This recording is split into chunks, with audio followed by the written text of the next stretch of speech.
Pô, tá fraca. Boa noite, gente boa. Agora sim, mano. Eu sei que era encontro de homens, chega adolescente. Boa noite, segunda-feira. A semana tá só começando. Eu sei que hoje não tem churrasco, você não tá tão animado, mas nesse dia do churrasco aí, irmão, pega a visão. Lembra de mim, viu, pastor? Eu venho para as coisas espirituais, mas para as carnais também, lembra de mim, entendeu? Essas carnais são boas. Que alegria, que privilégio estar com vocês aqui hoje à noite. Uma honra mesmo poder estar junto com vocês. Já ouvi falar desse trabalho, já ouvi falar dessa igreja há muitos anos, na verdade, e do pastor Atílio, tive o privilégio, e esse ano, né, de conhecê-lo mais de perto, né, pastor Atílio é figurinha carimbada aqui no nosso meio, muito especial, uma referência mesmo, e eu estava igual o Jó, né, na verdade, eu estou igual o Jó, eu só conhecia de ouvir falar, agora os meus olhos estão vendo, tomei água junto e tal, então um amigo muito especial, que Deus tem me dado o privilégio de estar mais perto agora.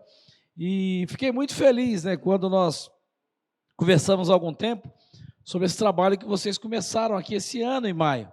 Estava dizendo para o pastor Atílio que lá na IBG nós temos há cerca de 5 anos o Clube da Luta, que é um trabalho como esse que acontece às terças-feiras. O Clube da Luta é um clube de artes espirituais, onde os homens lutam por aquilo que realmente importa. E tem esse mesmo formato, tem sido bênção, estava compartilhando com ele o impacto que isso tem causado na vida dos homens, das famílias, da nossa igreja. Então, quero louvar a Deus porque você está aqui nesse lugar, numa segunda-feira, investindo na sua vida, investindo naquilo que realmente importa. Eu estou com o Lucas, que é meu filho, dá um oi aí, Lucas. Está aí já com a gente caminhando, muito especial estar com vocês aqui. Trago um abraço muito carinhoso da IBG, que é a nossa Igreja de Batista da Graça, onde eu sou pastor há 19 anos, e quero hoje dividir com você e aproveitar bem esse tempo aqui para falar de algo que é muito caro para mim, é muito importante, que é a questão da integridade. Mas antes disso, só quero indicar para vocês alguns textos meus e de amigos meus, de pessoas que me inspiram, que me abençoam e que têm feito muita diferença na minha vida nessa caminhada de busca de integridade. Eu tenho alguns livros que escrevo, alguns da área de história que estão lá atrás, mas esses dois, especialmente, são dois que eu gosto muito, porque são frutos de experiências pessoais e com a minha comunidade de fé. O primeiro dele é Marcas de um Cristianismo Autêntico, onde eu converso sobre o que é ser um cristão de verdade. Hoje no Brasil a moda é ser gospel, todo mundo diz que é crente, que é cristão, que crê em Deus, mas à luz da Bíblia, o que significa ser cristão? À luz do que Jesus nos ensina, o que significa ser cristão de verdade? Então a gente aborda isso. Esse é um outro texto, fruto da pandemia. No tempo de pandemia eu trabalhei isso com a nossa igreja, no tempo de tanta luta, de tanta dor. Então nós ministramos isso para a igreja, isso acabou se tornando um livro, a oração que Deus responde, oração como caminho para a vida. Na verdade, o resumo desse texto é que oração não é algo para você fazer, oração é algo para você viver. E aí nós dissecamos a oração do Pai Nosso, palavra por palavra, o significado dela, e depois nós entramos na perspectiva de Jesus, por que Ele nos ensina, e no fim nós aplicamos. Como você vive isso? Porque falar, Pai Nosso que está no céu, santificado seja o teu nome, fazer uma oração não é algo tão difícil. O desafio é como é que você vive isso, como é que a oração se torna um caminho para a vida. Esse aqui é um material de um amigo muito querido, Ney Nascimento, que é uma jornada em busca de santidade. São 40 devocionais, 40 capítulos de uma página e meia. Nós usamos na nossa igreja para uma campanha de 40 dias de oração e jejum. Foi sobrenatural. Foi tão bom, queridos, que lá em casa, depois que nós terminamos a campanha de 40 dias com a igreja, a nossa família, nós começamos a fazer tudo de novo. Tem todo um processo, você pode abrir ali e dar uma olhada, mas é muito inspirador para você fazer sozinho, para fazer com a sua família, para fazer com seus filhos. É a ideia dessa jornada. Como é que você investe numa vida de santidade? Como é que você constrói uma vida de santidade? Quais são as etapas? Enfim, é abençoador. E por fim, para falar sobre discipulado, são dois textos de um dos meus mentores, que é o pastor Ebenezer Bittencourt, que é diretor do Instituto Haggai. O primeiro deles, Discipulado, aplicações práticas da Bíblia para a vida cristã. Para mim, o melhor material de discipulado que existe é o que eu uso com os meus líderes na igreja, com os meus coordenadores de pequenos grupos, líderes de pequenos grupos. É um discipulado baseado no Evangelho de João. Só que qual é a diferença? Aqui é um kit, tem o guia do discipulador e do discípulo. Você não ensina nada, você não responde nada. Na verdade, a pessoa que você vai discipular, que pode ser um cristão mais novo e mais jovem, ele vai ler o texto. Então você vai dizer, nós vamos estudar João 1, de 1 a tal. Quando vocês se encontram, e aqui ensina como faz isso, você só faz perguntas. Você não vai dizer, hoje nós vamos estudar, dizer, quem é Jesus? Por que ele é? Olha no texto. Você ensina a pessoa a procurar as respostas no texto e ela aprende a estudar a Bíblia, é maravilhoso. Eu recomendo para você e, por fim, ganhaste teu irmão, discipulado, discernimento e disciplina. É um material que nós, que caminhamos com o pastor Ebenezer, quase que o obrigamos a publicar. Ele está aí com mais de 40 anos de ministério, e é Bíblia do começo ao fim. Tudo que se refere a discipulado, discernimento, sabedoria e disciplina, ele colocou nesse texto com base bíblica. Como disciplinar filhos, como disciplinar líderes, né? Como lidar com a disciplina no relacionamento conjugal, enfim, e discipulado. Está ali, você pode olhar sem nenhum compromisso e eu espero que abençoe a sua vida. Você pode usar maquininha, cartão, Pix, vale transporte, oração, enfim. Nós fazemos qualquer negócio e o material desse... Eu não sou um vendedor de livros, né? Como vendedor, eu sou um pregador mais ou menos.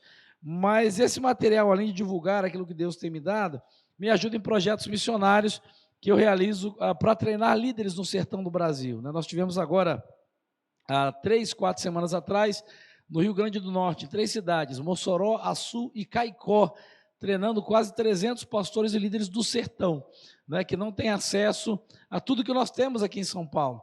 Né, alguns deles, o único livro que eles têm é a Bíblia.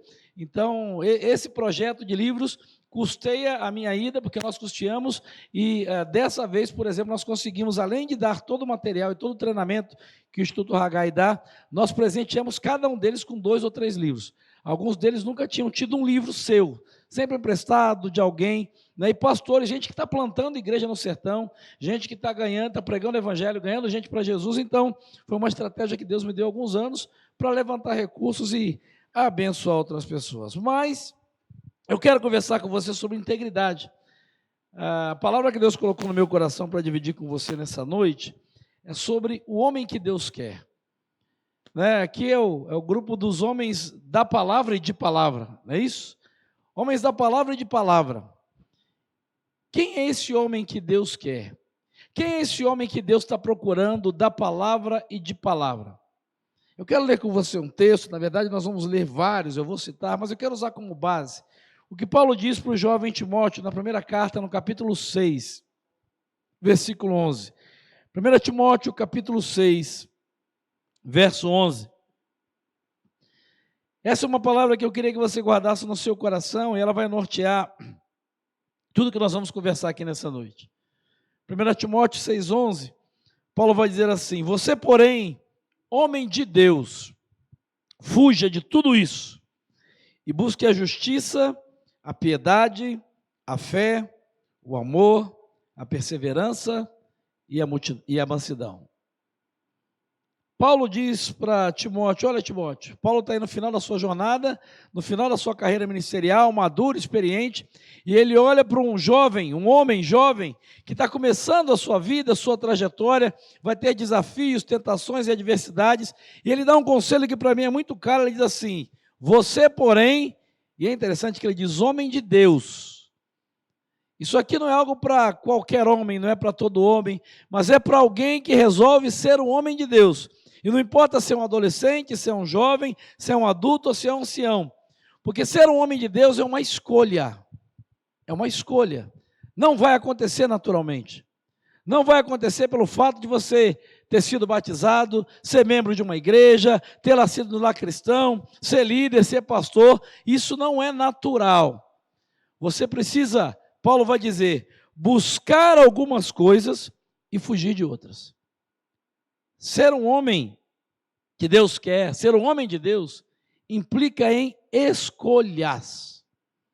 E aí deixa eu fazer uma pergunta para você. Quando a gente olha para a Bíblia, na perspectiva humana, tá bom? A gente sabe que não tem pecado, pecadinho e pecadão. Aos olhos humanos, quem cometeu pecados piores? Davi ou Saul? O que você acha? Você tem que participar comigo, porque nem eu consigo ficar me ouvindo por 50 minutos com essa voz de taquara rachada, sozinho. Davi, quantos acham que foi Davi? Levanta a mão. Quantos acham que foi Saul? Levanta a mão. Quantos não vão levantar a mão para nada que eu perguntar? Tem uns caras que não levantam, cara chato, que mandam levantar a mão. Eu falei, chato é você que não participa, que está aqui, veio e está dormindo. Aos olhos humanos, ó pastor, eu sou assim, você não vai me chamar, o senhor falou que eu estou em casa, então depois você conserta. E aqui é papo de homem. Homem que homem não tem milindre. Homem que homem não tem assim, ai, que era chato. Oh, para, isso é coisa de moleque, né? Homem que homem. Davi, né?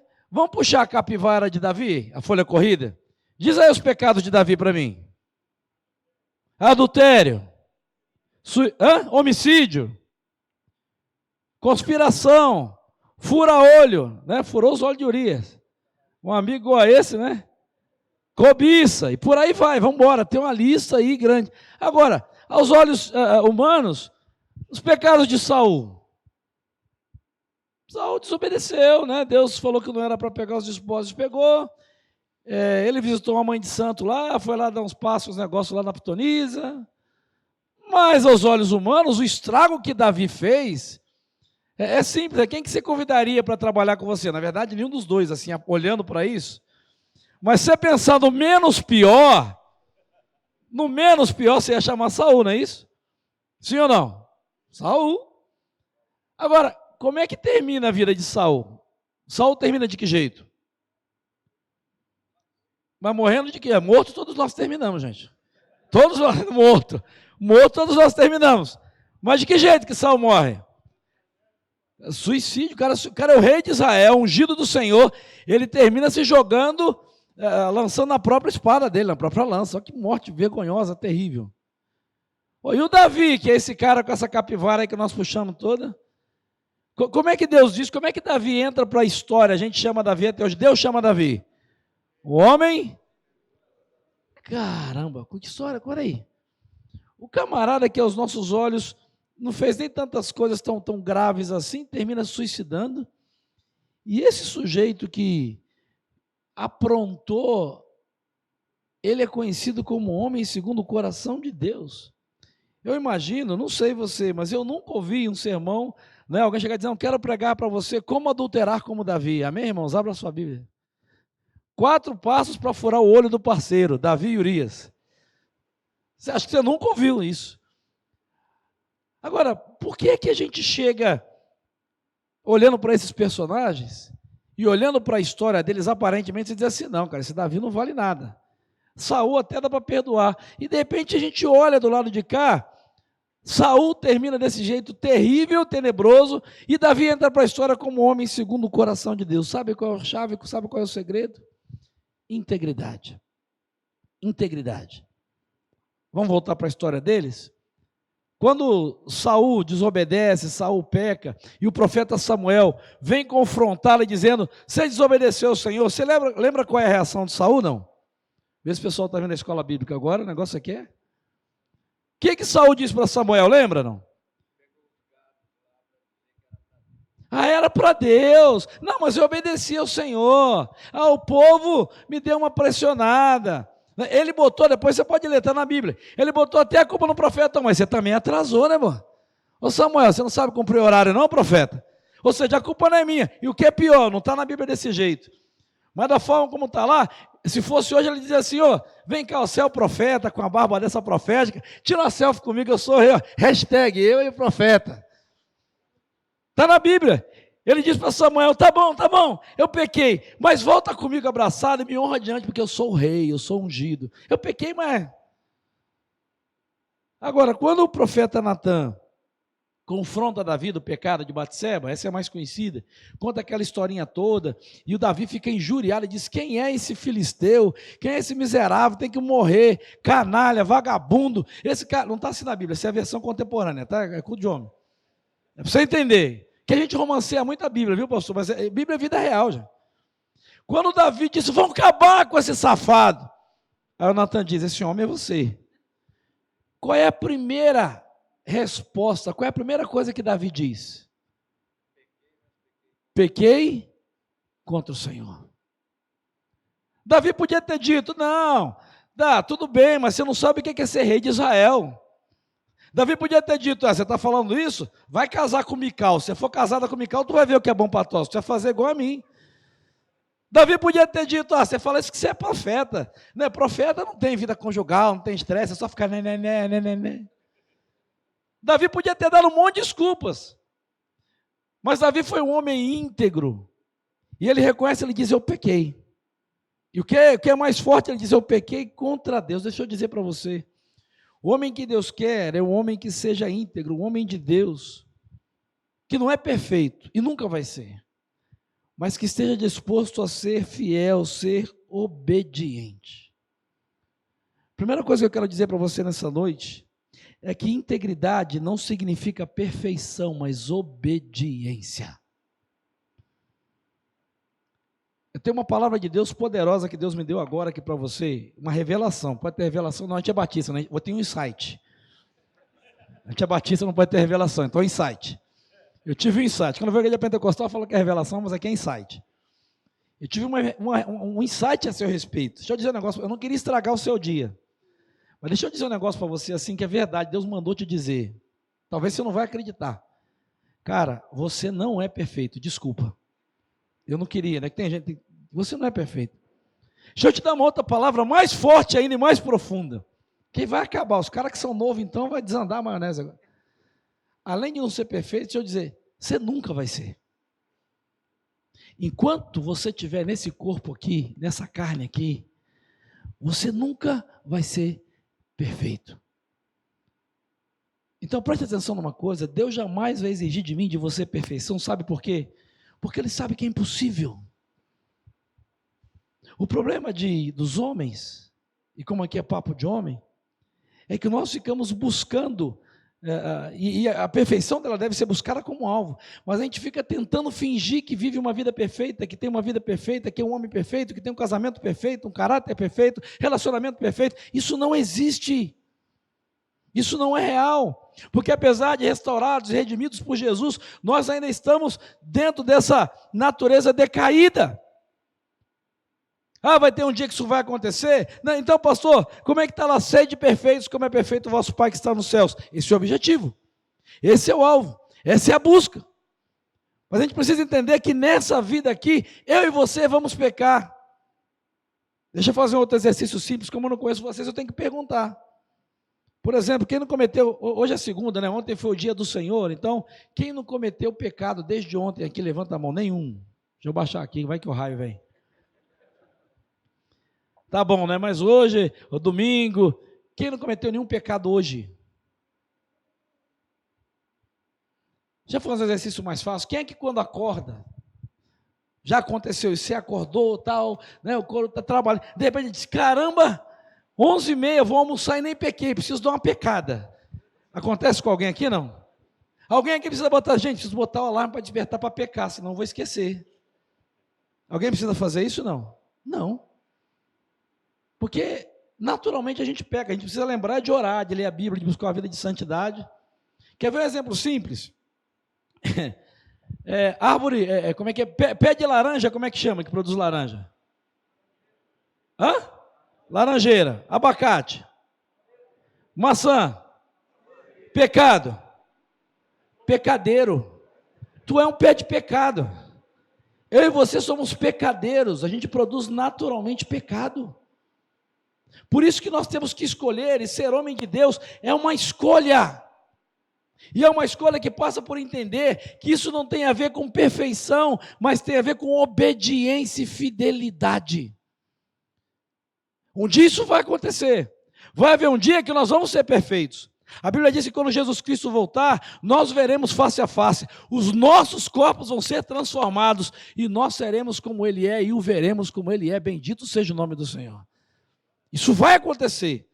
Quando Ele transformar os nossos corpos, nós vamos ter essa natureza, mas enquanto nós estivermos aqui, nós temos que lutar por uma vida de obediência, de fidelidade e de integridade, e parar de fingir perfeição, porque quando a gente finge que é perfeito, a gente começa a usar máscara, a gente começa a representar, a gente começa a fingir para a esposa, a fingir para os filhos, a fingir para o pastor, a fingir para nós mesmos, e pasmem, fingir para Deus, e querer provar e mostrar para Deus que a gente não é tão pecador assim. Mas eu tenho uma ótima notícia para você nessa noite. Deus está no ramo da restauração. Deus está no ramo da reconstrução. Eu creio E isso tem abençoado, e há mais de 20 anos, 25 anos, quando essa verdade me foi ensinada, de que não tem a ver com perfeição, mas com fidelidade e obediência, eu creio mesmo que chegou o tempo, mais do que nunca, de homens cristãos, homens de Deus, guardarem seus brinquedos, guardarem e deixarem de lado os seus pecados, e começarem a buscar uma vida de integridade diante de Deus, a serem líderes, e a liderarem dando exemplo, a serem líderes dentro da sua casa, a serem líderes no seu trabalho, a serem líderes na sua faculdade, a serem líderes na sua escola, a serem líderes lá no futebol, porque é isso que a Bíblia diz. Paulo apóstolo, ele fala o tempo todo disso. Ele não era um cara perfeito. Paulo é tão homem, é tão macho, Paulo é tão raiz, que Paulo ele não diz não, ele escreve. Ele diz: o bem que eu quero fazer, não faço. E o bem que eu não quero, eu tenho vontade de fazer. Amém? Não, não é isso que está na Bíblia. Ele diz: o bem que eu não quero, eu faço. Eu sou pecador. Ele escreve isso. O grande apóstolo Paulo diz: eu reconheço que eu vivo uma luta e eu cometo pecado. Ele diz assim: miserável homem que eu sou. Quem é que vai me livrar do corpo dessa morte? Se acabasse aí, Paulo e nós estávamos ferrados, perdidos. Mas ele diz: graças a Deus que nos dá a vitória por Cristo Jesus nosso Senhor. Sabe, é por isso que Deus procura homens. O homem que Deus procura é um homem íntegro, que esteja disposto a obedecer. É por isso que Paulo tem moral para escrever e dizer, 1 Coríntios 4,16, suplico-los que sejam meus imitadores. 1 Coríntios 11,1, tornem-se meus imitadores como eu sou de Cristo. Ele diz para o Tito, que é um outro homem que ele discipula, Tito 2,7, em tudo seja você mesmo um exemplo para eles, fazendo boas obras, em seu ensino mostre integridade e seriedade. Sabe qual é o problema da maioria dos homens? Eu estou falando para nós. Eu não vim aqui para apontar o dedo, tirar pedra, eu estou falando de nós, que essa é a minha luta diária. O problema da maioria dos homens é que os homens se preocupam demais com o que está errado à sua volta. Geralmente a gente sabe o que está errado com o país, a gente sabe falar o que está errado com a sociedade, a gente sabe falar até o que está errado com a igreja. O homem adora, tem que mudar. Deixa eu dizer para você, se você quer mudar a realidade à sua volta, comece mudando você mesmo. Comece mudando a você mesmo, faça alguma coisa. E por que eu creio nisso? E quero entrar numa parte muito prática do como fazer isso. Porque eu creio, e creio mesmo nisso. Deus tem falado muito sobre o meu coração. Nada é capaz de parar um grupo de homens honestos, honráveis, íntegros e tementes a Deus. Nada. Nada nem ninguém é capaz de parar um grupo de homens honestos, honráveis e tementes a Deus, homens da palavra, mas também homens de palavra, íntegros. Agora, o que é ser um homem íntegro? O que é integridade? Quando você ouve essa palavra, o que vem na sua mente? O que você pensa? Vamos lá, não tem resposta certa e errada não. Integridade, na sua cabeça vem o quê? Verdade. Vamos, gente, sem medo, não tem avaliação, não vai ser reprovado, não vai para... Pastor não vai botar no milho, não. Caráter, boa. Sincero. Compromisso. Inteiro, boa. Palavra. Correto. Honra, boa. Integridade é tudo isso aí, muito mais. A palavra integridade, ela vem do latim integrare, de inteiro, sem divisão. Oi? Mente, isso. Leite? Por que leite? Deu fome?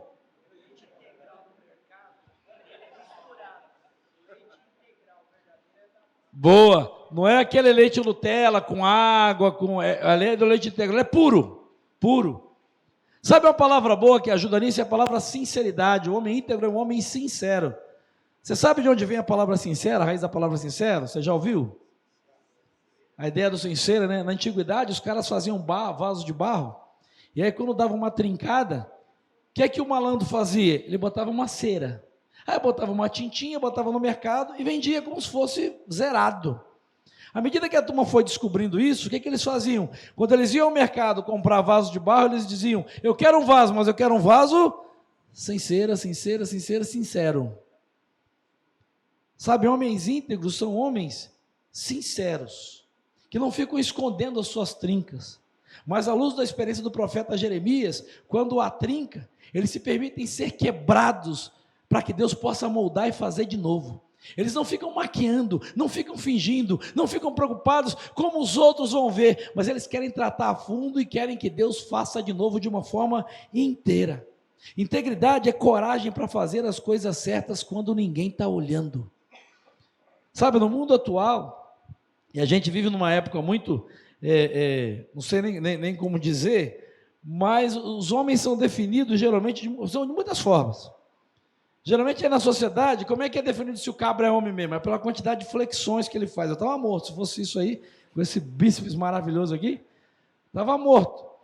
A sociedade define homem, talvez pela quantidade de bens que ele tem, pelo salário que ele ganha. A sociedade define se o cara é homem mesmo, tal, pelo poder que ele exerce. Deixa eu dizer para você, à luz da Bíblia, na perspectiva de Deus, homem de verdade é definido pela sua integridade. Homem de verdade, na perspectiva divina, é definido pela sua integridade. Provérbios capítulo 22, verso 1 diz assim: a boa reputação vale mais do que grandes riquezas. Desfrutar de boa estima vale mais do que prata e ouro. Integridade é um processo que a gente vive continuamente ao longo da nossa vida. Agora, o que é isso na prática? Vamos ser mais práticos? Do que a gente está falando na vida real? Primeiro, integridade é fazer promessa e cumprir essas promessas. A Bíblia diz em Mateus 5,37, seja o vosso falar sim, sim ou não, o que passa disso é do capiroto, Zé Pelinda, coisa ruim, diabo, seja lá como você chama, mas não é de Deus esse troço. Sabe, integridade é fazer promessa e cumprir. Homem íntegro, ele honra a palavra nas pequenas e nas grandes coisas. E eu não estou falando nem de negócios, não. Eu estou falando, às vezes, na relação com seus filhos.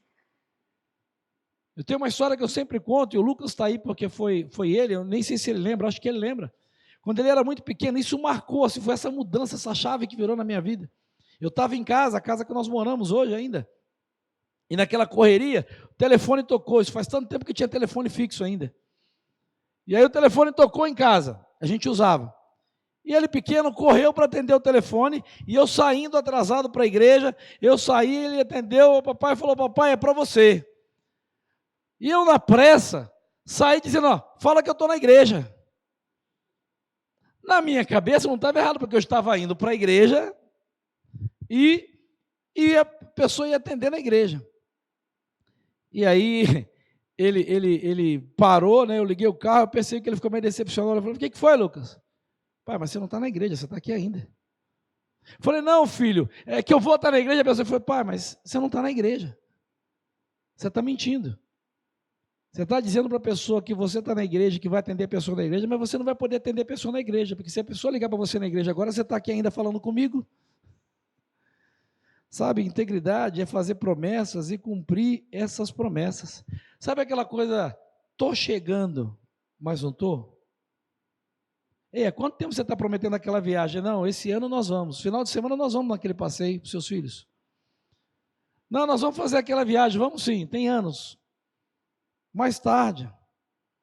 Sabe aquela promessa que você faz para sua esposa? Vou chegar cedo, e você sabe que não vai chegar. Que você diz para os seus filhos, não, nós vamos tirar esse ano 15 dias, papai trabalha muito, esse ano nós vamos tirar, mas você não sabe se você vai conseguir, você promete. Sabe, você quer fazer um exercício? Começa a criar o hábito de escutar você mesmo naquilo que você promete. Começa a ter o hábito de escutar as promessas que você faz, sabendo quem você é. Integridade é fazer promessas e cumpri-las. Então, homem íntegro se planeja para cumprir aquilo que prometeu. Se não é possível, ele não promete. Se não é possível, ele não aceita. Sabe uma palavra libertadora da jornada de integridade que eu aprendi? Simples. Não. Não posso. não vou conseguir.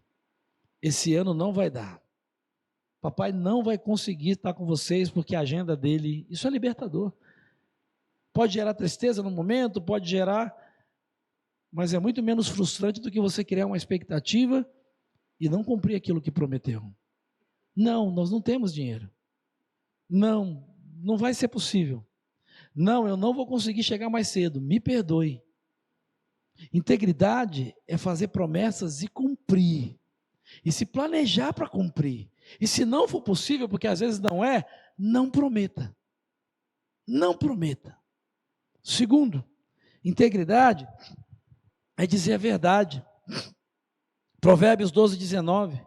A mentira tem vida curta, mas a verdade vive para sempre. Sabe o que é mentira? Mentira é algo comunicado com a intenção de enganar. Homem íntegro, ele verifica a exatidão de toda palavra que sai da sua boca. Deixa eu dizer para você uma coisa que eu aprendi. É muito melhor ter números menores do que ser um mentiroso. É muito melhor, talvez, não ser tão popular do que ser um mentiroso. É muito melhor não receber tantos elogios do que ser um mentiroso. É muito melhor dizer a verdade do que ser desmascarado. Sabe, homem íntegro aprende a dizer, eu errei, eu não sei, me perdoe, do que mentir. Você estava onde? Não, eu estava em reunião, o trânsito. Falando de coisas pequenas, não falando nem de coisas grandes, não. Aquelas coisas que a gente não acha nem que é mentira, mas isso não é verdade, é mentira. Não existe uma coisa no meio do termo disso. Homem íntegro, lembra, é inteiro, não tem trinca, não tem veja bem. Sabe, um homem que é seguro em quem ele é, não precisa mentir mesmo quando comete erros. Aprenda a assumir e dizer, eu errei. Eu falei que ia fazer e não fiz, me perdoe. Eu me esqueci. Eu não dei atenção devida. Eu não anotei. Sabe, insegurança gera mentiras. Lembre-se, integridade não é perfeição. Integridade é obediência e fidelidade. Você não precisa ser perfeito. Na verdade, você nunca vai ser. Geralmente a mentira vem quando a gente tem a expectativa de demonstrar perfeição. Quando a gente tem medo de reconhecer a falha, o fracasso, o erro, a incapacidade. Integridade é dizer a verdade sempre. Sempre. Comece a exercitar isso, a dizer eu errei, eu não sei, me perdoe. Sabe qual é o grande problema da mentira? É que com a mentira você cria expectativas das pessoas com relação a você que não são reais. E quando você cria expectativas, elas vão te cobrar pelas expectativas que você gerou na vida delas. Mas quando você é verdadeiro e diz eu não sei, eu não consigo, eu errei, as pessoas não vão te cobrar por expectativas que você não gerou na vida delas, com mentiras que você criou. E se tem uma coisa terrível na vida de um homem, é ter que sustentar uma mentira. É ter que representar quem ele não é. É ter que fingir quem ele não é. É ter que toda semana estar inventando e contando uma história nova, um caso novo, ou arrumar um jeito novo para esconder a verdade que só ele sabe. Integridade é pagar as suas contas. Mateus 6, 21, onde está o seu tesouro, aí também está o seu coração. Sua integridade tem que incluir suas finanças, sabe por quê? Porque as suas finanças dizem mais sobre sua integridade do que qualquer outro indicador. Não é a minha área, eu não vim falar sobre isso, mas deixa eu dizer para você, eu espero que você já tenha feito isso, mas planeja seu orçamento. Planeja seu orçamento com margem. Ah, mas a vida é difícil, eu não ganho tanto. Viva com aquilo que você tem. E deixa eu dizer para você, por experiência de 30 anos de ministério pastoral, se você não é íntegro com as suas finanças, se você ganha 1.000 e não é íntegro nas finanças, se você ganhar 10.000, você não vai ser, se você ganhar 100.000, você não vai ser, porque a integridade nas finanças não tem a ver com quanto você ganha, tem a ver com o seu coração, tem a ver com planejamento. Para de comprar tudo que os seus olhos veem, o último modelo, essa masculinidade tóxica, que você quer provar para as pessoas que você é a partir daquilo que você tem, e você não pode ter. Sabe por que tem tanto homem endividado? Porque está comprando aquilo que não precisa, com dinheiro que não tem, para impressionar gente que no fundo não está nem aí para você. Tem muito homem estourado no cartão de crédito, arrebentado no cheque especial, que nem dorme direito, porque quer manter um status com coisa que no fundo não precisa, não é essencial, com dinheiro que não tem, para impressionar gente que não está nem aí. Até você diga, não, mas minha esposa e meus filhos. E talvez se você for parar para pensar, ela nunca te pediu isso, seus filhos nunca exigiram isso de você. Se você chegasse, planejasse, sentasse com eles para dizer a realidade, eles seriam muito mais felizes com o homem que é íntegro nas suas finanças, do que talvez tendo um monte de coisas, mas sabendo que as dívidas que vocês têm podem talvez estar afetando o seu casamento, sua sexualidade, o relacionamento com seus filhos. Sabe, seja íntegro. Pague seus impostos. Aí agora mexendo no troço bravo, né? Pague seus impostos. Não sou eu que estou falando, não, está na Bíblia. Romanos 3, de 6 a 8. É por isso também que vocês pagam imposto, pois as autoridades estão a serviço de Deus, sempre dedicadas a esse trabalho. Deem a cada um que lhe é devido, se imposto, imposto, se tributo, tributo, se temor, temor, se honra, honra. Aí você diz, mas o governo é corrupto, os caras são safados, o texto está dizendo que as autoridades estão a serviço de Deus. Se eu dizer para você uma coisa, esses caras são ímpios, esses caras não têm temor de Deus, eles roubarem, eles fazerem, para mim não me impressiona em nada, o que me impressiona é alguém que se diz que é um homem de Deus, que é sonegador. Político corrupto, vagabundo, ladrão, gestor público que não vale nada, não estou generalizando, mas eu quero. Isso, gente que não tem, isso não me impressiona, para mim não é surpresa nenhuma. Surpresa para mim é gente que diz que é homem de Deus, que não paga imposto, que compra sem nota, que pega produto que não sabe de onde vem, qual é a procedência. Muitas vezes a desculpa é que é para ajudar na igreja, que é para dar para missões. Ei, Deus não precisa do seu dinheiro. Deus não precisa da sua ajuda para fazer o que Ele tem que fazer. Deus não precisa do seu jeitinho para que a obra dEle aconteça. Ele não precisa do seu dinheiro, Ele precisa do teu coração, Ele quer o teu coração. Se eles não fazem a parte deles, você precisa fazer a sua. Isso é coisa que gente até que não tem temor de Deus já disse. Mahatma Gandhi diz, nós devemos ser a mudança que queremos ver no mundo. E talvez você diga, é fácil. Eu vou dizer para você, não é fácil não. Ser honesto nesse país é um desafio. Para quem empreende, então, misericórdia. Eu tenho uma, não é mico, é uma microempresa. Eu tenho uma microempresa de palestras, que tem uma equipe de um funcionário, que sou eu mesmo, que pago para mim mesmo, e às vezes eu fico me devendo. É um desafio. Eu sei que não é fácil. Agora, deixa eu dizer para você, há mais de 20 anos atrás, 25 anos atrás, confrontado sobre isso, eu aprendi que dá para ser íntegro, seja criativo, pesquise, informe-se, mas pague seus impostos. Eu não tenho tempo para entrar em detalhes aqui, mas eu tenho dado mentoria para alguns pastores. Eu pagava 27,5% de imposto, eu pago 7,8% hoje. Como? E não sou nega, é tudo na lei. E não tem jeitinho, não tem atalho. Como? Posso te dar uma consultoria depois, vai ser baratinho. Mas agora, eu estou brincando, mas eu sou pastor, eu não entendo nada, eu sou terrível para finanças. Eu passei 1 ano e meio sentando com pastores que estavam na minha frente mais experientes, com contadores, com gente de administração pública, com amigos, dizer como é que faz, quais os caminhos, como é que é a lei. Agora, tem que procurar. Sabe, seja criativo, pesquise, tem caminhos, tem alternativas legais para você pagar menos imposto, para você fazer a coisa correta. E deixa eu dizer, sabe qual é o plus? Deus vai abençoar e vai honrar você. Porque Deus não tem compromisso com homens que não são íntegros, inclusive nas suas finanças. Depois você pode olhar quando Salomão, esse é o tempo aqui, né, pastor? Estou de olho aqui só para não estourar, estou vigiando aqui. Depois você olha lá nas crônicas, quando Salomão assume o reino no lugar de Davi, Deus chega para Salomão e diz assim, Salomão, se você andar com integridade e sinceridade de coração, eu vou confirmar o teu reino. O que me chama a atenção é que ele não diz assim: Salomão, se você for bom administrador, Salomão, se você for sábio, Salomão, se você tiver planejamento estratégico, Salomão, se você for carismático, Salomão, se você ralar de manhã até de noite. Ele diz assim: Salomão, se você andar com integridade e sinceridade, eu vou confirmar e vou abençoar o que eu coloquei nas tuas mãos. Sabe por quê?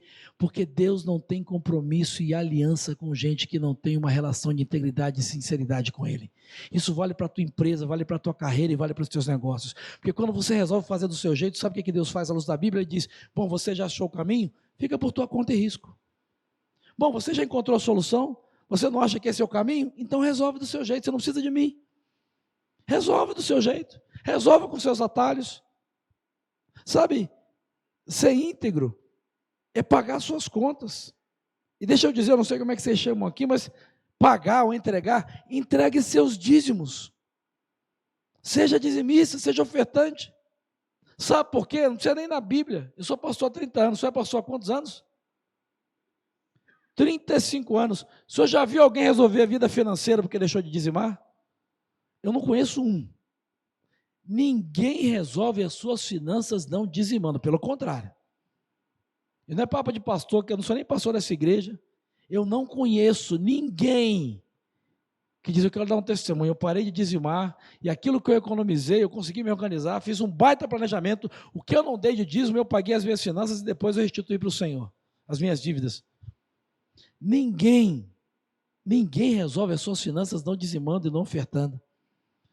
Tem uma frase do pastor Wayne Myers, que eu gosto demais quando ele fala sobre isso. Ele era missionário no México. E certa vez perguntado sobre isso, ele disse assim: eu prefiro correr risco com homens que roubam os outros do que com alguém que tem a ousadia de roubar a Deus. Ele falou: eu prefiro me arriscar com homens que roubam outros homens do que me arriscar em negócios com homens que tem a ousadia de roubar a Deus. Ser íntegro é pagar suas contas. Sabe, seja honesto na sua prestação de contas. Sabe aquele reembolso? Aquela pergunta clássica, quando você para no posto de gasolina e você abastece e pede a notinha, qual é a pergunta clássica do frentista, da maioria? De quanto? É muito engraçado, né? Porque geralmente eu paro, de quanto o senhor quer? Eu falo: de quanto eu gastei, porque tem outra coisa, você vai... Será que você vai me dar alguma outra coisa que eu vou ter que pagar? Não, não, senhor, é porque... Eu falei: não, eu só quero do que eu gastei. Isso está tão enraizado. Seja honesto na sua prestação de contas. Sabe, a gente às vezes não entende e acha que a Bíblia é um livro de um conto de fadas. Esse meu jeitão de falar é porque a gente precisa entender e parar de ler a Bíblia como de um jeito romântico. Esse livro aqui é história real, gente. Josué, Daniel, foram homens como eu e você, sujeitos às vezes às tentações que eu e você, às vezes às provações que eu e você. E deixa eu dizer, eles não eram perfeitos, nem mais fortes, nem mais fracos do que eu e você. Eles escolheram ser homens íntegros. Eles escolheram ser homens de Deus. Ou você acha que José, saradão, whey protein, o cara era jovem, inteligente, o cara chegou como escravo, se tornou chefe da casa de Potifar, não deve ter sido pelos olhos azuis dele, até porque a Bíblia não disse se ele tinha. Esse cara era inteligente, o cara trabalhava, ele fez por onde. Era um cara jovem, testosterona lá em cima. Deixa eu perguntar para você, você já viu mulher de homem rico feia? Alguém conhece uma mulher de homem rico feia? Porque quem tem dinheiro faz tudo, né? O Egito era o lugar da beleza, verdade, maquiagem, esse negócio todo rima, essa caiação toda que as mulheres usam. O Egito bombava nisso. A Patifa devia ser um avião. A Patifa é a mulher do Potifar. A Patifa devia ser um 747. Esse negócio está na internet, né? Eu achei que estava... Se tiver alguma irmã aí, misericórdia. Não era para estar aqui também, que é para homem. Tá de abelhudo aqui.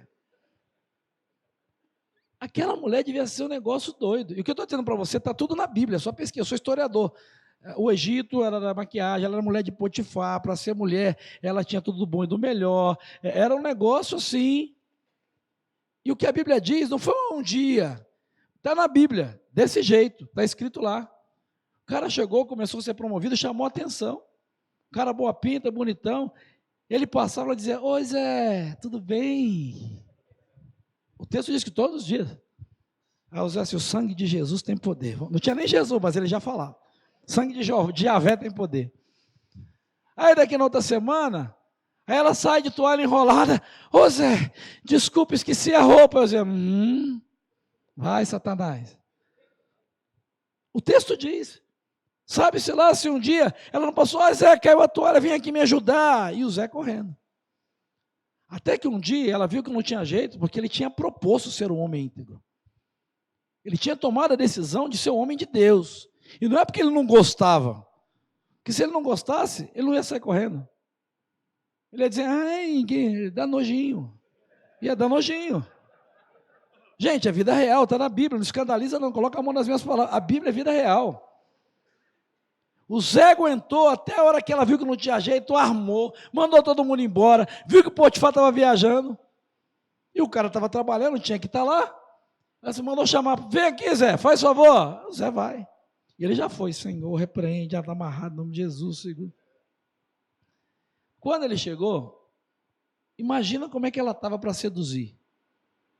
E ela deve dizer: vem, deita comigo, Potifar, sabe, está com nada, está mal, está na azulzinha já, está mortinho, não dá no couro, está estressado. Zé, ninguém vai saber, eu arrumo até outra promoção para você, Zé. E o Zé está ali: não, que isso, como é que eu vou trair meu chefe, meu Deus? E o Zé foi bem. Ele foi bem até que horas? O que a Bíblia diz? Até a hora que ela encostou. Ei, por que você acha que ele correu? Ele correu porque ele sentiu o mesmo que eu e você sentimos muitas vezes quando algumas coisas acontecem. Ele foi íntegro. Ele tomou a decisão, ele disse: é melhor sair com as calças na mão do que deitar aqui com essa mulher. Ele pagou o preço da sua integridade. Ei, mas Deus o honrou. Daniel, a gente às vezes acha... Tem 3 minutos, eu acho que eu vou acabar, eu acho. Mas se eu não acabar, coloca a mão, estou terminando já. É apócrifo aquilo ali? Eita Deus, então vamos embora. Se você quiser levantar e ir embora, pode ir, se tiver horário, fica à vontade. O patriarca falou: com a barba daquela eu respeito. Que moral, eu nunca preguei que passou com a barba tão, um dia estou me sentindo aos pés de Abraão aqui. Ele nunca mais vai me chamar. Você pega o Daniel. A gente tem aquela história do Daniel, que ele fez a prova, ele e os amigos fizeram lá o concurso público da Babilônia, e quando fez o concurso público, lembra que eles eram várias vezes mais inteligentes do que os outros? Por que você acha que isso aconteceu? A gente é cristão, mas às vezes é meio espírita.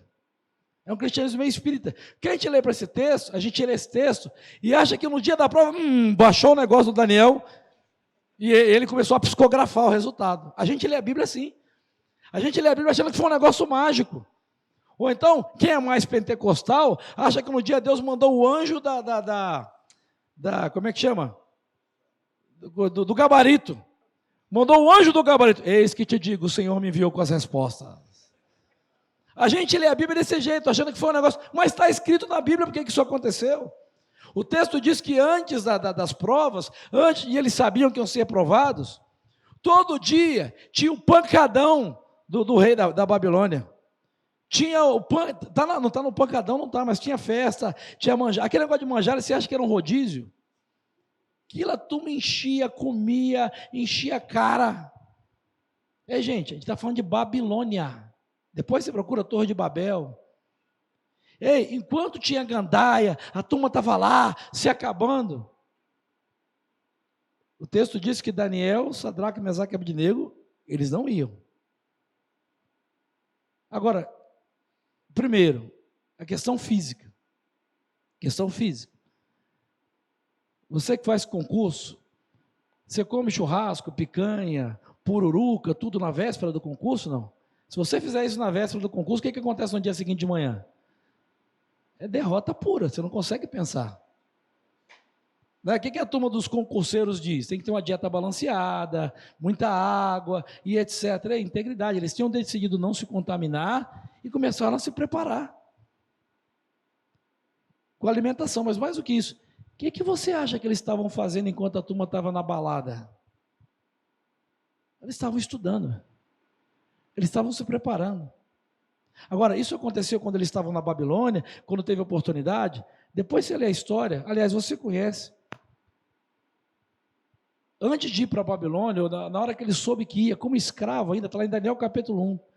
Daniel propôs no seu coração que ele não ia se contaminar, ele ia ser um homem íntegro. Ele tomou a decisão. Ele tomou a decisão. E o resultado, a gente lê em Daniel 6,4. Diante disso, depois que tudo que aconteceu, o cara passou, foi aprovado, aí, porque Satanás às vezes não vai, mas ele manda os motoboy, né? Ele manda os enviados, os mensageiros. E aqueles caras supervisores começaram a dizer, não, esse cara que é isso, ele está achando que é o quê? Nós vamos pegar ele, nós vamos ferrar ele, nós vamos... Ei, Deus guarda aqueles que são íntegros.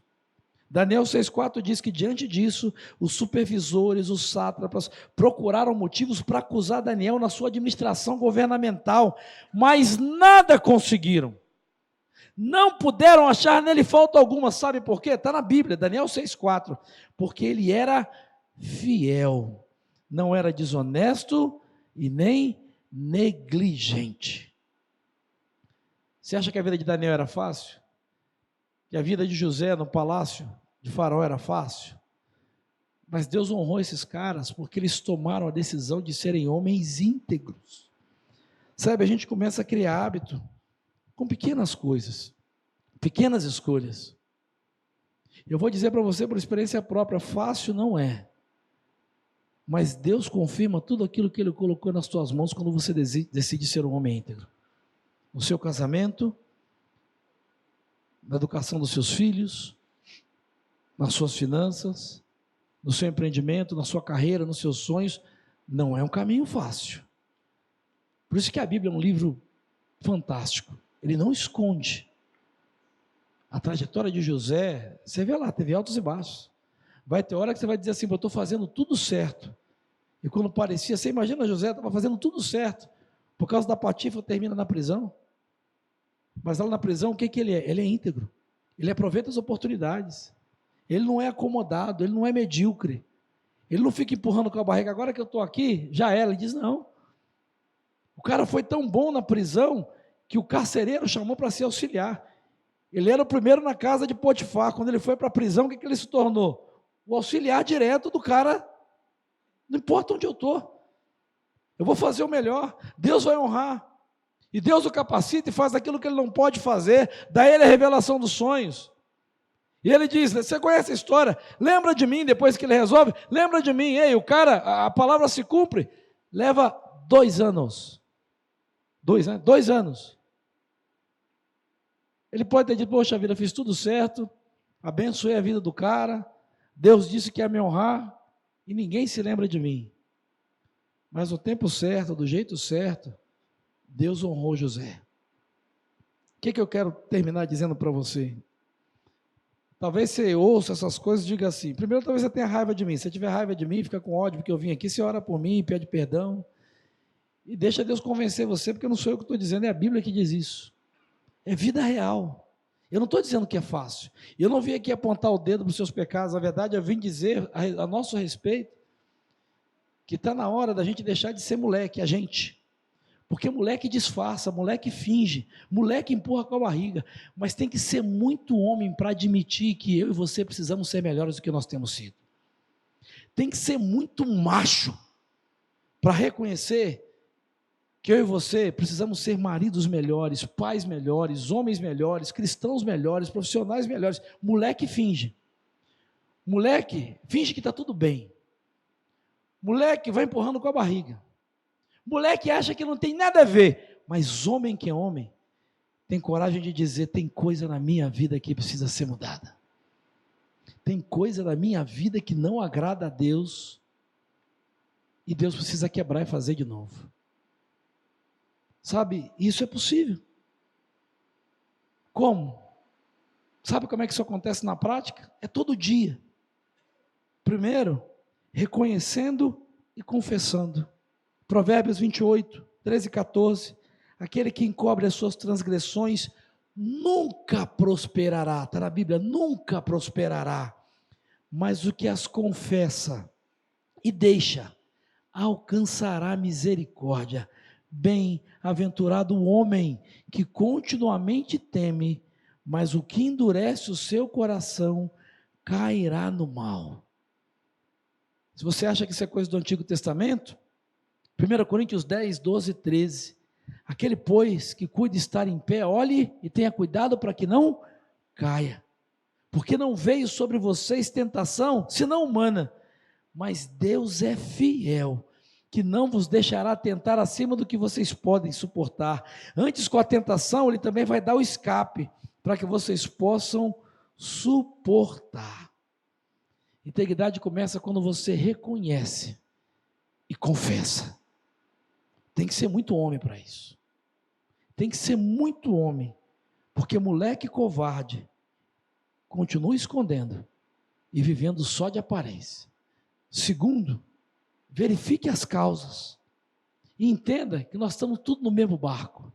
Nós somos iguais. Nós precisamos aprender que todos nós não somos perfeitos. Todos nós temos nossas dores, nossas lutas, nossas fraquezas, nossas tentações. Nós estamos todos no mesmo barco. A gente precisa confessar a Deus, sim. 1 João 9 diz, se confessarmos os nossos pecados, Ele é fiel e justo para perdoar os nossos pecados, nos purificar de toda injustiça. Bendito seja o nome do Senhor. Mas não é só isso. Não é só isso. Quando você confessa o seu pecado, reconhece e confessa para Jesus, é promessa. Você é perdoado, você é purificado, você é redimido, mas tem um passo além. Tiago 5,16 diz, confessem os seus pecados uns aos outros e orem uns pelos outros, para que vocês sejam curados, porque a oração de um justo é poderosa e eficaz. Confissão a Deus, no nome de Jesus, traz perdão e purificação. Confissão e caminhada com alguém que está junto, que quer ser um homem de Deus com você, traz cura da parte de Deus para a tua alma, para o teu coração e para a tua vida. Elias, Tiago 5, versículos 16 a 18, olha que coisa interessante, porque o Tiago diz isso, aí você fala assim, será que isso é possível? Será que oração resolve? Aí ele diz no versículo 17, Elias era um homem, estou em Tiago capítulo 5, Elias era um homem como nós, humano, o grande profeta Elias. Ele orou fervorosamente para que não chovesse, e não choveu sobre a terra durante 3 anos e meio. Depois outra vez orou, e o céu enviou chuva, e a terra produziu os seus frutos. Sabe, a gente precisa entender que não basta só reconhecer e confessar, é preciso verificar as causas e tratar e cuidar, e um ambiente como esse, como um ministério como esse, é questão de sobrevivência hoje em dia. É questão de sobrevivência, porque muitas vezes nós não conseguimos lidar com as nossas frustrações, a gente não consegue administrar o peso das nossas decepções, a gente não consegue dar conta das nossas angústias que nos sufocam. A gente passa por crise financeira, crise existencial, tem trauma, ferida, gente que sofreu abuso, coisa que passou no passado. E sabe qual é o problema? Quando a gente não busca a causa e não busca tratar num ambiente seguro como esse, a gente acaba buscando alívio para esse sofrimento e dor nos pecados. O diabo é tão sujo que ele procura aliviar a nossa dor com um prazer passageiro do pecado, seja onde ele for. E a Bíblia diz, um abismo chama outro abismo. E quando você se dá conta, você está num abismo que talvez não tenha mais volta. É só olhar para o pecado de Davi. Depois você olha a história, é vida real.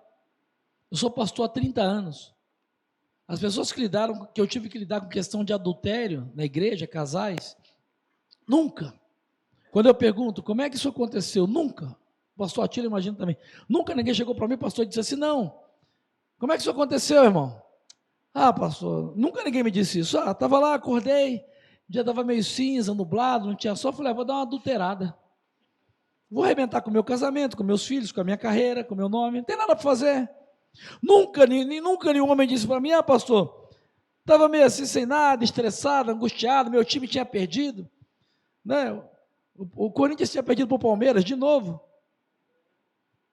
Aí resolvi adulterar, resolvi acabar, nunca, isso é processo, está na Bíblia esse negócio. Davi não levantou e disse assim: vou pegar Batseba, a minha vizinha. O texto diz que no tempo em que os reis saíam para a guerra, e ele devia estar na guerra, ele ficou em casa, ele dormiu até tarde, ele ficou na ociosidade, ele não fez o que ele tinha que fazer, ele foi moleque, e ele deu brecha, talvez angustiado, pressionado. Então, primeiro, reconheça e confesse. Segundo, verifique as causas, entenda que nós todos somos iguais. Terceiro, busque os recursos necessários, busque mudar. Efésios 4, 22 a 24, estou terminando. Quanto à antiga maneira de viver, vocês foram ensinados a despir-se do velho homem, que se corrompe por desejos enganosos, e serem renovados no modo de pensar, revestir-se de um novo homem, criado para ser semelhante a Deus em justiça, em santidade, proveniente da verdade. Busque oportunidades de cuidado. Sabe, todos nós estamos nessa luta. Um ambiente como esse aqui, gente, é libertador. Eu disse para o pastor Latílio, nós temos experimentado lá no Clube da Luta, homens que têm sido libertos de pornografia, de bebedeira, membro da igreja, gente crente, alcoólatra, que usava uma máscara. E quando nós criamos um ambiente de segurança, com uma série de parâmetros, de cuidado, e que demos a oportunidade de serem homens de verdade, dizer, nós não estamos aqui para excluir você, para apontar o dedo para você, mas nós queremos um Deus que restaura, um Deus que cura, um Deus que liberta, um Deus que renova, e você não está sozinho, ninguém está aqui para apontar o dedo para você, nós estamos aqui para dizer, todos nós somos homens que precisamos da graça e da misericórdia de Deus, mas tem que ser homem, porque ser homem íntegro exige coragem. Sabe, talvez você diga assim, pastor, o senhor veio dizer esse monte de coisa, porque talvez com o senhor, eu não tenho tempo, mas quem está dizendo isso para você, é um cara que foi viciado em pornografia durante toda a juventude, e até pouco tempo antes de se casar. Quem está dizendo isso hoje aqui para você, é alguém que o pai o abandonou sua família ele tinha 10, 11 anos de idade, e que nutriu ódio pelo pai, que se tornou indiferença, e no começo do ministério pastoral, não subia no púlpito, e aí usava a desculpa que não tinha filhos ainda, e mandava as crianças ou as mulheres fazerem o trabalho, mas era um pastor. É alguém que sabe o que é usar máscara, é alguém que sabe que é o que é voltar para casa, botar a cabeça no travesseiro, e tem muitas vezes vergonha de se olhar no espelho, e medo de que as pessoas descubram quem você é de verdade. A gente passa muito tempo preocupado com a nossa reputação, a gente gasta muita energia preocupado com a nossa reputação, mas sabe o que é reputação? Reputação é o que as pessoas pensam que a gente é. Homem de verdade cuida do seu caráter. Caráter é aquilo que você é quando ninguém está olhando. Caráter é o que a gente é de verdade. Reputação é o que as pessoas pensam que a gente é. A palavra que eu quero deixar para você nessa noite, e que mudou a minha vida e a minha história quase 30 anos atrás. Cuida do seu caráter, porque Deus vai cuidar da sua reputação. Cuida do seu caráter, porque caráter é o que você é. Reputação é o que os outros pensam que você é. Romeu Hornos, um amigo meu, e eu termino com essa história, faleceu há alguns anos de um acidente, foi minha ovelha da Igreja Batista em Perdizes. Talvez você já tenha notado, quando você entra no shopping, aeroporto, na maioria dos estabelecimentos que tem estacionamento em São Paulo, na cancela tem um logotipo assim, WPS, não sei se você vai prestar atenção a partir de hoje, é a maior rede de estacionamentos do Brasil hoje. Quando o Romeu fundou a WPS, ele cristão com sócio não cristão, ele colocou no seu coração, que ele não ia dar bola, pagar propina, porque ele dependia de concorrências, para ganhar as concorrências e licitações. Os primeiros anos foram terríveis, e ele só ganhava coisas pequenas, porque nos grandes empreendimentos, a turma que fazia licitação pedia propina, e ele tinha decidido que ele não ia dar propina, porque Deus tinha dado aquele negócio a ele. O sócio dele cobrava, ele disse, cara, quando você fez a sociedade comigo, ele era majoritário, eu disse a você que eu tinha colocado diante de Deus essa empresa, que nós não íamos nos corromper, e que se Deus tivesse que nos fazer prosperar, Ele ia fazer do jeito dele. Eu não sei exatamente quantos anos se passaram, não lembro exatamente, ele me contou essa história uma vez que nós viajamos para falar para o Congresso de Homens juntos, e eu levei para contar essa história, e ele estava lembrando para mim, dizendo: Marcelo, pastor, teve uma hora que a gente não sabia mais o que ia fazer, porque não dava para pagar as contas. E quando a gente achou que não tinha mais jeito, eu dizendo para Deus: Deus, tem misericórdia, se for para fechar, nós vamos fechar. Eu entrei num voo de São Paulo para Curitiba, e me sentei e abri o notebook preparando as coisas para aquela licitação e a reunião que ia ter lá, e para os encontros que eu ia ter. E o senhor que estava do meu lado, olhou no meu notebook e perguntou: você é da WPS, você trabalha na WPS? Ele falou: sim, eu sou um dos sócios lá. E aí o senhor que estava ao lado dele falou assim: rapaz, é interessante, né? O serviço que você tem é muito bom, eu sou do mesmo ramo, né? Eu já ouvi falar de vocês, mas vocês não têm preço, nem assim, é complicado, vocês não conseguem ganhar nenhuma concorrência. Eu acho estranho, com a qualidade do serviço que vocês têm, vocês nunca ganharem nada. Ele não sabia quem era a pessoa, ele disse assim: olha, eu vou dizer um negócio para o senhor, assim, eu não ganho porque eu não pago propina. Como assim? Porque nesses processos, eu não sei qual é a sua área, acontece assim, assim, assado, o meu serviço eu cumpro o prazo, eu faço com qualidade, o meu preço é justo, mas eu não pago propina atravessador para ganhar concorrência e entrar nos lugares, porque eu não quero ficar devendo favor a ninguém, e não é o jeito certo de fazer. Aí aquele senhor disse: você tem um cartão seu? Aí trocaram cartões, aí depois ele trocou o cartão, eu falei: tá, Jó. Ele diz: meu nome é fulano, eu sou o presidente da Associação Brasileira de Shopping Centers do Brasil, e eu estou indo para Curitiba para uma reunião da nossa organização. E na época, isso faz muitos anos, eu falei: eu não sabia que a coisa tinha nesse nível. A gente vai voltar a se falar, que a gente precisa de camaradas como você. Resumo da história: algumas semanas depois, aquele homem chamou o Romeu, e foi desmascarado tudo aquilo que acontecia, toda aquela roubalheira, e ele ganhou, sem concorrência, praticamente todas as estacionamentos de shopping centers do Brasil, e hoje a WPS é a maior, se não a maior, uma das maiores empresas, que é uma representação de uma empresa holandesa no Brasil. Se for no aeroporto de Guarulhos, está WPS. Se for nos shoppings aqui de São Paulo, você vai olhar na cancela, está ali WPS, é o genro dele, que é um amigo meu que administra hoje. Um baita empreendedor, um baita negociante, mas que prosperou por conta da sua integridade. Aquilo que Deus fez com José, com Daniel, com Davi, Ele fez com Romeu. E Ele pode fazer comigo e com você. Que Ele encontre em nós, nessa noite, homens da palavra, mas também homens de palavra, que não são perfeitos, nem têm a perspectiva de ser nessa vida, mas vão lutar desesperadamente para serem homens íntegros, inteiros, segundo o coração de Deus. Que Ele tenha misericórdia de nós e nos abençoe. Amém?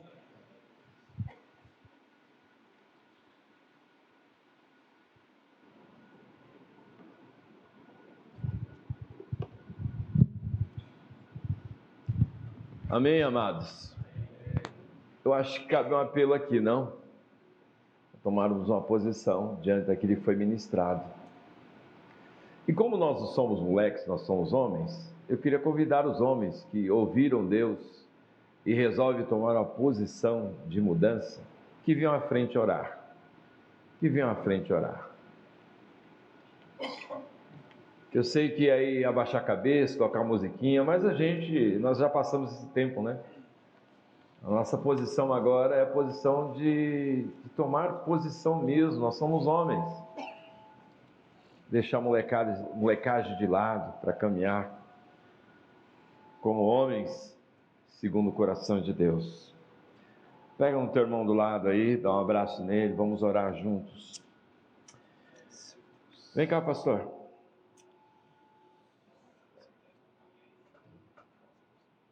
Estamos juntos. Estou junto com vocês. Senhor, nosso Deus e Pai, nós queremos te agradecer pela palavra que o Senhor ministrou ao nosso coração. O Senhor sabe das nossas limitações, nossos erros, nossas decisões equivocadas, nossas molecagens, nossas negligências. O Senhor conhece muito bem quem somos. Hoje ouvimos a Tua voz e queremos tomar uma posição como homens de Deus.